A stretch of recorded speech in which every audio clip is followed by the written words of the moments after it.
Bon retour parmi nous, la famille. Nous passons notre vie à courir après demain, à espérer que le futur sera meilleur, plus riche, plus paisible.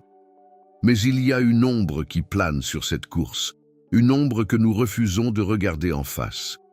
C'est celle du temps qui passe. C'est ce moment précis, le matin devant le miroir, où l'on aperçoit une nouvelle ligne sur le visage, une fatigue qui ne s'efface pas après une nuit de sommeil, une articulation qui grince un peu plus fort. Nous avons tous cette peur viscérale, silencieuse, de ne plus être celui ou celle que nous étions, que nous voulons tous vivre longtemps. C'est le paradoxe absolu. Personne, absolument personne, ne veut devenir vieux. Pourtant, je vais vous dire une chose essentielle aujourd'hui. Cette peur n'est pas une fatalité. La vieillesse n'est pas un naufrage, sauf si on décide de rester sur le quai à regarder le bateau partir. Pour être heureux, vraiment heureux, il faut parfois avoir le courage d'accepter ce qui fait mal. Il faut traverser la vérité pour trouver la lumière. Aujourd'hui, nous n'allons pas nous mentir. Nous n'allons pas nous raconter des histoires douces pour nous endormir. Nous allons plonger ensemble dans la réalité de notre condition humaine à travers 6 vérités brutales, 6 piliers que vous devez non seulement comprendre, mais intégrer profondément dans votre chair pour débloquer cette sérénité que vous cherchez tant. Ce que je vais partager avec vous n'est pas pessimiste. C'est au contraire la clé de votre liberté, car il n'y a pas de bonheur durable bâti sur le déni. Le déni est un mur fragile qui finit toujours par s'effondrer. La vérité, elle, est un sol dur, parfois froid, mais sur lequel on peut bâtir une maison solide qui résistera aux tempêtes de l'hiver. Commençons par la première vérité, celle qui nous touche le plus intimement, celle qui concerne notre enveloppe. Le corps devient une contrainte inévitable et le nier est une souffrance inutile. C'est la première chose à accepter. Nous vivons dans une société de l'image, une société qui glorifie la performance, la vitesse, la fermeté de la peau, l'éclat du regard. On nous vend l'idée que si l'on fait assez de sport, si l'on mange assez de graines, si l'on utilise assez de crème, on pourra figer le temps. C'est un mensonge magnifique, mais c'est un mensonge. La vérité biologique est implacable. Nos cellules vieillissent, nos muscles perdent de leur explosivité. Notre récupération devient plus lente. Pourquoi est-ce brutal? Parce que notre identité a été construite depuis l'adolescence sur nos capacités. Je suis celui qui court vite. Je suis celle qui peut travailler des heures d'affilée. Je suis celui qui séduit. Et soudain, le corps dit non. Le corps impose des limites. La souffrance, la vraie tristesse de la vieillesse, ne vient pas du corps qui change. Elle vient de l'esprit qui refuse ce changement. C'est la distance entre ce que je peux faire et ce que je voudrais encore faire qui crée le malheur. C'est une guerre civile intérieure. Vous vous battez contre vous-même chaque matin. Vous vous levez en étant en colère contre ce genou qui fait mal, contre ce dos qui est raide. Vous traitez votre propre corps comme un ennemi, comme un traître qui vous abandonne. Mais imaginez un instant ce qui se passerait si vous signiez un armistice, si vous acceptiez que ce corps, ce vieux compagnon de route, ait le droit d'être fatigué. Il vous a porté pendant des décennies, il a cicatrisé vos blessures, il a digéré vos excès, il a couru, il a aimé, il a tremblé. Accepter que le corps devienne une contrainte, ce n'est pas se résigner à l'immobilité, c'est changer de stratégie, c'est passer de la performance à la bienveillance, c'est arrêter de forcer la machine pour commencer à l'écouter. Le bonheur, passé un certain âge, ne réside plus dans l'exploit physique mais dans l'harmonie sensorielle. Sentir le soleil sur sa peau, marcher à son rythme, savourer un repas sans se presser. Lorsque vous arrêtez de nier le vieillissement de votre corps, vous arrêtez de souffrir de l'image que vous perdez. Vous gagnez une énergie immense, celle que vous gaspilliez à essayer de paraître 20 ans de moins. Cette énergie, vous pouvez maintenant l'investir ailleurs. Accepter la contrainte du corps, c'est la première étape pour libérer l'esprit. Cela nous amène directement à notre deuxième vérité, et celle-ci est peut-être la plus dangereuse de toutes si on l'ignore. La mort sociale tue le cerveau bien avant que la mort biologique n'arrête le cœur. Nous sommes des êtres de lien. En tant qu'éthologue, j'ai passé ma vie à observer comment les êtres vivants interagissent. Un être humain seul n'est pas un être humain complet. Notre cerveau est sculpté par le regard de l'autre, par la parole de l'autre. Quand nous sommes jeunes, le lien social est imposé. L'école, le travail, les collègues, les enfants que l'on doit élever. Le monde vient nous chercher. On est sollicité, parfois même trop. On rêve de calme, de solitude. Mais attention à ce que vous souhaitez, car la vieillesse apporte souvent ce calme de manière brutale, sous la forme du silence. La retraite arrive, les enfants partent faire leur vie, les collègues disparaissent et, insidieusement, le téléphone sonne moins souvent. C'est ici que se joue le drame. Si vous n'y prenez pas garde, votre monde rétrécit. Vous commencez à penser que vous ne comprenez plus cette époque, que les jeunes parlent trop vite, que la technologie est trop compliquée. Alors, vous vous retirez, vous vous enfermez dans votre citadelle intérieure. Vous pensez vous protéger du bruit du monde, mais en réalité, vous vous coupez de la source même de la vie. Il faut accepter cette vérité dure. Si vous ne faites pas l'effort constant, volontaire, parfois épuisant, d'aller vers les autres, vous allez mourir intérieurement. Le cerveau est comme un muscle. S'il n'est pas stimulé par l'interaction, par la surprise d'une conversation, par la nécessité de décoder le visage de l'autre, il s'atrophie. La mélancolie s'installe, on ressasse, on tourne en rond dans ses propres souvenirs. Pour vivre heureux en vieillissant, il faut lutter contre cette force centrifuge qui nous pousse vers la solitude. Il faut provoquer la rencontre. Cela demande de l'humilité. Il faut accepter de ne plus être le centre de l'attention. Il faut accepter d'aller vers des gens qui ne nous ressemblent pas forcément. Il faut oser dire « j'ai besoin de vous ». Le bonheur dans la vieillesse est indissociable de la qualité de nos attachements. Ce n'est pas le nombre d'amis qui compte, c'est la profondeur de l'échange. Avoir quelqu'un à qui raconter sa journée, quelqu'un qui se soucie de savoir si vous avez bien dormi. C'est cela qui maintient le cerveau en alerte. C'est le tuteur de résilience. Nous avons besoin d'un tuteur pour grandir quand nous sommes enfants, mais nous avons besoin d'un tuteur pour rester debout quand nous vieillissons. Acceptez que vous ne pouvez pas vivre en autarcie. La solitude choisie est un luxe. La solitude subie est un poison. Brisez la glace. Parlez à vos voisins. Inscrivez-vous dans des associations. Retournez voir le monde. Le monde ne viendra plus vous chercher. C'est à vous d'aller frapper à sa porte. C'est une vérité exigeante, je le sais. Cela demande du courage quand on se sent un peu plus fragile, un peu plus invisible. Mais c'est le prix à payer pour garder la lumière allumée à l'intérieur. Et c'est en gardant cette lumière allumée que nous pouvons éclairer notre propre histoire, ce qui nous conduit à la troisième vérité brutale. Le passé n'est pas un refuge figé, mais une histoire que l'on doit recomposer sans cesse pour l'accepter. On entend souvent les personnes âgées dire « c'était mieux avant ». On se réfugie dans la nostalgie, on idéalise sa jeunesse, on polit ses souvenirs comme des trophées sur une cheminée ou, à l'inverse, on est hanté par des regrets, par des remords, par des si. Le passé devient un poids, un sac à dos rempli de pierres que l'on traîne péniblement. La vérité brutale, c'est que le passé tel que vous croyez vous en souvenir n'existe pas. La mémoire n'est pas un disque dur fidèle. La mémoire est une reconstruction permanente. Chaque fois que vous évoquez un souvenir, vous le modifiez légèrement en fonction de votre émotion du moment. Si vous êtes triste aujourd'hui, votre passé vous semblera tragique. Si vous êtes apaisé, votre passé vous semblera être une belle leçon. Pour vivre heureux, il faut accepter de retravailler son histoire. Il ne s'agit pas de mentir, il s'agit de donner du sens. Beaucoup de gens vieillissent dans l'amertume parce qu'ils restent bloqués sur des chapitres douloureux. Ils se définissent par leurs échecs, par les trahisons qu'ils ont subies il y a 30 ans. Ils sont prisonniers d'un récit de victimes. Mais vous avez le pouvoir de changer de narratif. Vous êtes le scénariste de votre propre vie jusqu'à la dernière minute. Regarder son passé avec bienveillance, c'est se dire « Oui, j'ai souffert.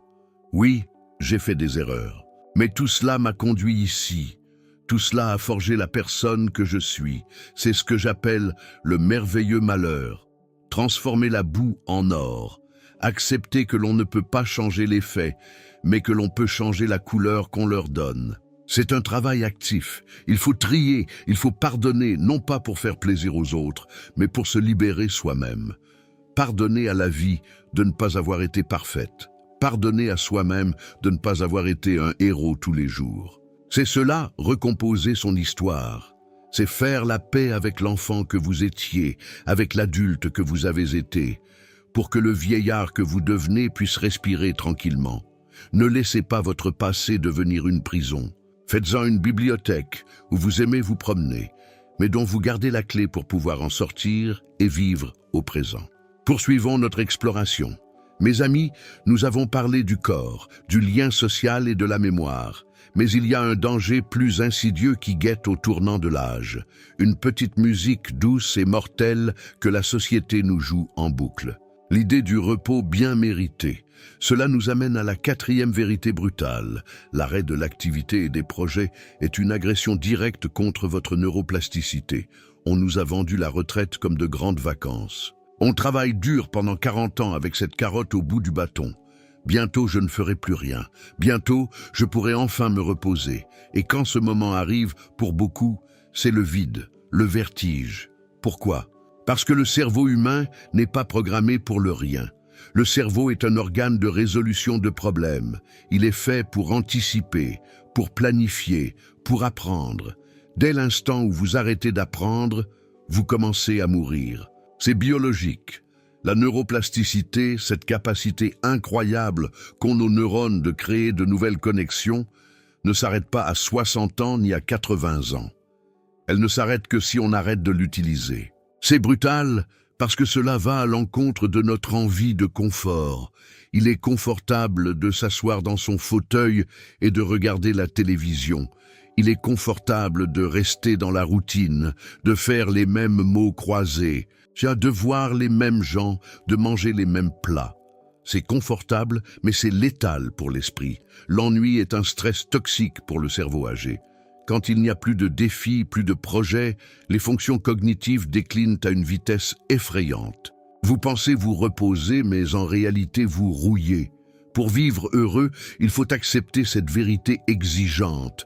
La retraite ne doit pas être un retrait de la vie, mais une réinvention de l'activité. Il faut remplacer la contrainte professionnelle par une contrainte choisie, une contrainte passionnelle. Vous devez avoir un projet, peu importe lequel. Apprendre une nouvelle langue, jardiner, écrire vos mémoires, aider une association, construire une maquette, peu importe. Ce qui compte, c'est la tension vers un but.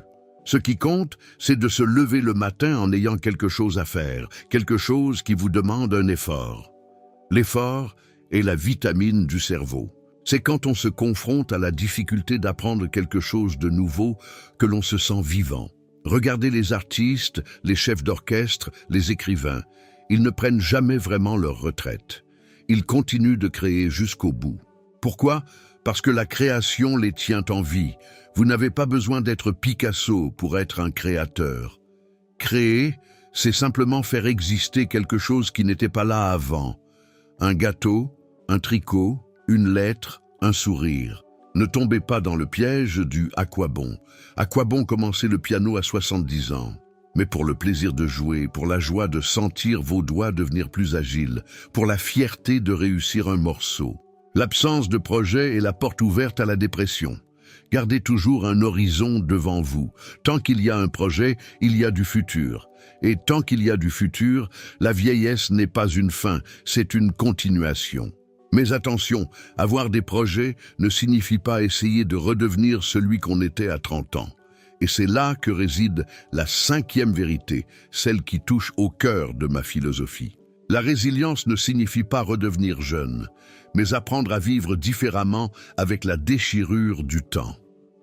Le mot résilience est souvent mal compris. On imagine que c'est rebondir, revenir à l'état initial, comme un élastique. Mais quand on subit un traumatisme ou simplement l'usure du temps, on ne revient jamais à l'état initial. On ne redevient jamais comme avant. Celui qui cherche à retrouver sa jeunesse perdue court après un fantôme. Il s'épuise dans une quête impossible. C'est le syndrome du jeunisme, cette volonté pathétique de s'habiller comme un adolescent, de parler comme un adolescent, de nier l'expérience accumulée pour singer l'innocence. La vraie résilience, c'est autre chose. C'est tricoter. C'est prendre les fils rompus de notre vie, les fils usés, les fils de couleurs différentes, et en faire un nouveau vêtement. Peut-être que ce vêtement sera moins lisse, moins brillant que celui de notre jeunesse. Il aura des nœuds, des accros, des cicatrices, mais il sera unique. Il aura une texture, une épaisseur que la jeunesse ne possède pas. Accepter la déchirure du temps, c'est accepter que nous sommes des êtres métamorphosés. Nous avons perdu certaines choses, c'est indéniable. Nous avons perdu la rapidité, l'insouciance, peut-être la beauté physique selon les canons des magazines. C'est un deuil à faire. Il faut pleurer ce que l'on a perdu pour pouvoir accueillir ce que l'on a gagné. Et qu'avons-nous gagné? Une vision, une profondeur de champ, la capacité de relativiser. Quand on est jeune, chaque problème est une montagne. Quand on a vécu, on sait que les montagnes ne sont souvent que des collines. On sait que les chagrins passent. On sait que les joies reviennent. Cette sagesse-là, cette capacité à encaisser les chocs sans s'effondrer, c'est cela la résilience de l'âge. C'est apprendre à naviguer avec un bateau qui est peut-être un peu moins rapide, mais qui tient beaucoup mieux la mer dans la tempête. Ne cherchez pas à effacer vos rides. Elles sont la carte géographique de vos émotions, de vos rires, de vos larmes, et disent ce que vous avez vécu. Vivre heureux, c'est porter son âge non comme un fardeau, mais comme une armure patinée par les batailles, une armure noble. C'est dire au monde, je ne suis plus neuf, mais je suis réel. Enfin, nous arrivons à la 6e et dernière vérité, celle qui donne tout son sens aux 5 autres, celle qui répond à la question existentielle. À quoi je sers maintenant? Votre valeur ne réside plus dans la performance ou l'action, mais dans la transmission et le lien. Dans notre première partie de vie, nous sommes définis par le faire. Je fais des études, je fais carrière, je fais de l'argent, je fais des enfants. Nous sommes dans la conquête. Nous voulons prouver notre valeur par nos résultats, et c'est normal, c'est l'énergie vitale de la construction. Mais arrive un moment où cette logique de performance s'épuise. On ne monte plus les échelons, on ne court plus aussi vite. Si vous continuez à mesurer votre valeur à l'aune de votre performance, vous allez vous sentir inutile. Vous allez vous sentir comme un outil obsolète qu'on laisse au fond du garage. C'est là qu'il faut opérer le basculement le plus fondamental. Il faut passer de la logique de la conquête à la logique du don. Votre rôle change. Vous n'êtes plus l'acteur principal qui occupe le devant de la scène et tire l'épée. Vous devenez le sage, le guide, le passeur. Votre valeur, c'est ce que vous pouvez transmettre. Et je ne parle pas seulement de transmettre un patrimoine financier. Je parle de transmettre une histoire, des valeurs, une écoute. Les jeunes générations sont perdues dans un monde complexe, anxiogène, immédiat. Elles ont désespérément besoin de repères. Elles ont besoin de voir que l'on peut traverser les épreuves et rester debout. Vous êtes la preuve vivante que la survie est possible. Votre utilité sociale, c'est d'être le gardien du temps long. C'est de raconter comment c'était avant, non pas pour dire que c'était mieux, mais pour donner des racines à ceux qui n'ont que des ailes. C'est d'offrir une oreille patiente, cette patience que les jeunes n'ont pas encore. Être grand-parent, par exemple, ou être un aîné bienveillant dans son quartier, c'est une fonction capitale. C'est le ciment de la société. Ne sous-estimez jamais le pouvoir d'une histoire racontée, d'un conseil donné avec douceur, d'une présence rassurante. C'est là que réside votre nouvelle puissance, non plus dans la force de vos bras, mais dans la force de votre âme. Accepter que l'on n'est plus dans la performance, c'est se libérer de la pression du résultat. Vous n'avez plus rien à prouver à personne. Vous avez tout à partager. C'est une liberté extraordinaire. Vous pouvez enfin être vous-même sans masque, sans artifice. Vous pouvez aimer gratuitement, donner sans attendre de retour immédiat. C'est cela la beauté crépusculaire de la vie. Une lumière moins éblouissante que celle de midi, mais plus chaude, plus dorée, plus enveloppante. Ces 6 vérités peuvent sembler dures, le corps qui contraint, le risque de solitude. Le passé à recomposer, la nécessité de l'effort, le deuil de la jeunesse, le changement de rôle. Oui, c'est un chemin escarpé, mais c'est le seul chemin qui mène au sommet, là où la vue est dégagée. Si vous refusez ces vérités, vous resterez dans la vallée du déni, dans le brouillard de l'amertume. Si vous les acceptez, si vous les embrassez, vous découvrirez qu'il est possible de vivre heureux, intensément heureux, jusqu'au dernier souffle. La vieillesse n'est pas une punition, c'est l'étape ultime de notre développement. C'est le moment où l'on devient pleinement humain, débarrassé des illusions, prêt à aller à l'essentiel. L'essentiel, c'est l'amour. L'essentiel, c'est le lien. L'essentiel, c'est la vie qui circule. Malgré tout, grâce à tout. Alors, n'ayez pas peur. Regardez votre âge en face, souriez-lui et dites-lui « Je t'accepte et je vais faire de toi une œuvre d'art ». Mes amis, nous avons traversé ensemble ces vérités. J'espère qu'elles résonnent en vous non comme des sentences, mais comme des invitations à vivre plus vrai, plus fort. Si cette réflexion vous a touché, si elle a allumé une petite lumière dans votre esprit, ne gardez pas cela pour vous. C'est en partageant ces idées que nous construisons une communauté plus résiliente, plus humaine. Je vous invite du fond du cœur à vous abonner à cette chaîne. Ce n'est pas juste un clic, c'est un engagement à continuer ce voyage ensemble, à explorer les méandres de notre psychologie pour mieux vivre. Activez la cloche pour ne rien manquer de nos prochaines conversations et surtout, partagez cette vidéo avec quelqu'un qui a besoin d'entendre ces mots aujourd'hui. Quelqu'un qui a peur de vieillir, quelqu'un qui se sent seul. Soyez ce lien, soyez ce passeur. Merci de m'avoir écouté, merci d'être là, prenez soin de vous et à très bientôt.